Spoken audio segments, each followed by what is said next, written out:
Welcome to Manabari Champions.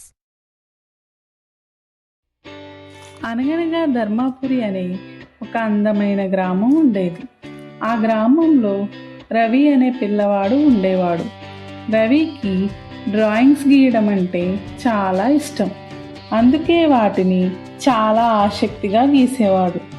ఒకరోజు Ravi school నుంచి ఇంటికి వస్తున్నప్పుడు రోడ్డు పక్కన ఒక పాత పెన్సిల్ కనిపించింది. రవి దాన్ని తీసుకుని ఇంటికి వెళ్ళాడు.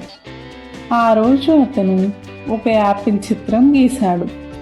ఆశ్చర్యంగా ఆ యాపిల్ నిజమైన యాపిల్గా మారింది. రవి చాలా ఆశ్చర్యపోయాడు. మరుసటి రోజు అతను చాక్లెట్ గీశాడు. అది కూడా నిజమైన చాక్లెట్గా మారింది. రవి చాలా సంతోషపడ్డాడు. కానీ ఒకరోజు అతను సరదాగా ఒక పెద్ద పులి చిత్రం గీశాడు. అది నిజంగా పులిగా మారింది. రవి చాలా భయపడ్డాడు. అప్పుడు అతను వెంటనే ఒక పంజరం గీశాడు. ఆ పంజరం నిజంగా మారి పులిని పట్టుకుంది.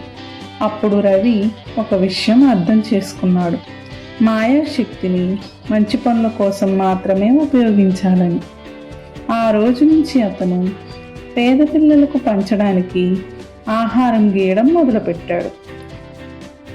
పేద పిల్లలకు పంచుతూ ఉండేవాడు. కథలో నీతి: శక్తి ఉన్నప్పుడు దాన్ని మంచికి ఉపయోగించుకోవాలి.